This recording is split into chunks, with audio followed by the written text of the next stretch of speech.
अब मैं क्या करूं, किससे कहूं, मैं बहुत मजबूर हूं। कल ईद का बड़ा दिन है, लेकिन बच्चे अपने अब्बू गुलाम हैदर को याद कर रहे हैं। उनकी तस्वीरें सीने से लगाकर बैठे हैं। काश ये ईद हम पाकिस्तान में मना सकते। ईद का दिन है। मैंने सचिन से कहा था कि कुछ मसाले ले आए, तो वो थोड़े बहुत ले आया है।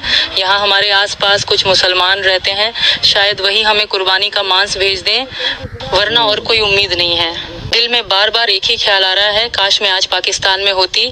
हम वहाँ बकरीद कितनी धूमधाम से मनाते थे, कुर्बानी, मिलना जुलना, खुशियाँ बांटना, सब कुछ याद आ रहा है। लेकिन अफसोस, इस वक्त मैं हिंदुस्तान के एक छोटे से ईद का पहला दिन था। मैं सीमा के घर गया था, लेकिन वो मुझसे नाराज थी। सीमा कह रही थी कि आपने योगी के जन्मदिन पर मेरे घर आकर मेरे साथ जो गलत काम किया, वह बेबीता रानी और कुछ अन्य पड़ोसियों को पता चल गया। उन्होंने छत के ऊपर से सब देख लिया था, जबकि हम कमरे में थे। सीमा बहुत नाराज थी, लेकिन मैंने उसे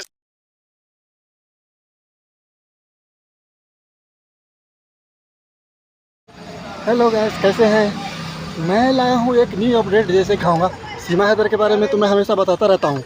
और अभी तो एक रात पहले मैं अपनी सहेली के घर बीफ नली बिरयानी और बीफ कढ़ाई बना रही थी, लेकिन भारत में मैंने AP सिंह के फार्म हाउस पर एक बार अपने हाथों से बड़े मांस से बीफ कोरमा और बीफ निहारी बनाई थी। ये लगभग 1.5 साल पहले की बात है।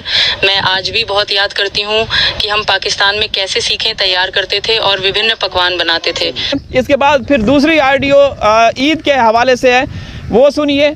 आप सुनेंगे आप चौंक जाएंगे। सीमा हैदर अभी भी मुसलमान है। वो जो दिखा रही है वो सिर्फ दिखावा है, हकीकत में वो आज भी मुसलमान है। मैं आप लोगों को अगली ऑडियो सुनाता हूँ, ये सुनिएगा। ईद का दिन है। मैंने सचिन से कहा था कि कुछ मसाले ले आए, तो वो थोड़े बहुत ले आया है। यहाँ हमारे आसपास कुछ मुसलमान रहते हैं, शायद वही हमें कुर्बानी का मांस भेज दें, वरना और कोई उम्मीद नहीं है। दिल में बार बार एक ही ख्याल आ रहा है, काश मैं आज पाकिस्तान में होती। हम वहाँ बकरीद कितनी धूमधाम से मनाते थे, कुर्बानी, मिलना जुलना, खुशियाँ बांटना, सब कुछ याद आ रहा है।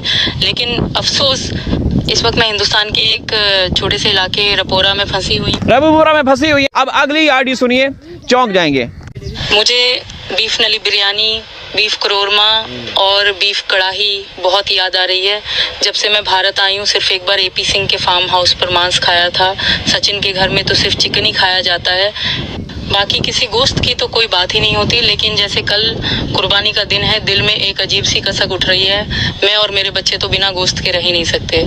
यहाँ तो तीसरा साल शुरू हो चुका है और इन सालों में सिर्फ सब्जियां और कभी कभी चिकन ही खाया है। अब तो सब्जियों से दिल उब गया है। इसके साथ और भी चीजें मैं दिखाता हूँ, अगली ऑडियो सुनिए, चौंक जाएंगे। जैसे ही AP सिंह दगड़दल्ला बुद्धा आया, उसने मुझसे कहा कि तुम कमरे में चली जाओ, और सचिन को केक लेने भेज दिया। जब मैं कमरे में गई तो उसने मुझसे कहा, तुम आज बहुत प्यारी लग रही हो। उसने ये भी कहा कि वो रात को मुझे फ़ोन इसीलिए कर रहा था क्योंकि उसे मेरी याद आ रही थी। फिर उसने मुझे गले लगाना शुरू कर दिया और बदतमीजी करने लगा।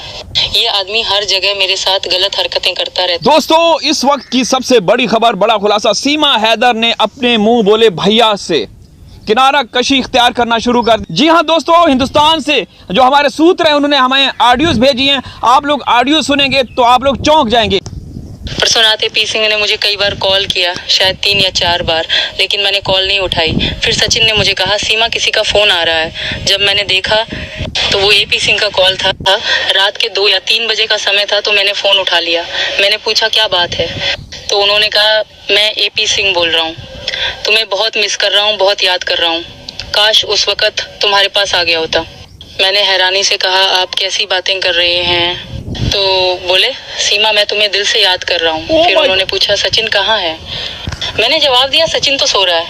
वो बोले, अच्छा ठीक है, तुम जरा साइड में हो जाओ, मुझे तुमसे ज़रूरी बात करनी है। मैं एक तरफ हो गई, लेकिन सचिन मेरे पास ही आ गया। फिर भी मैंने फ़ोन पर यही जाहिर किया कि सचिन सो रहा है। फिर AP सिंह बोले, मैं कल तुम्हारे घर योगी जी का जन्मदिन मनाएंगे, मैं भी आऊँगा और कुछ लोग भी आएंगे।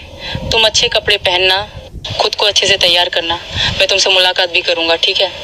यानी कि योगी का जन्मदिन था, तो AP सिंह सुबह जल्दी मुझे फ़ोन करने लगा और बोला कि मैं सीमा तुम्हारे घर आ रहा हूँ, तुम्हारे घर पर आज बड़े शान शौकत के साथ योगी का जन्मदिन मनाएंगे। तो मैंने कहा ठीक है, लेकिन मुझे डर था कि कहीं मामला उलझ न जाए, क्योंकि वो उत्तर प्रदेश के मुख्यमंत्री हैं, और कहीं मैं खबरों की सुर्खियों में ना आ जाऊं और मुझे जेल में न डाल दिया जाए, क्योंकि मैं भारत में गैर कानूनी तरीके से रह रही हूँ।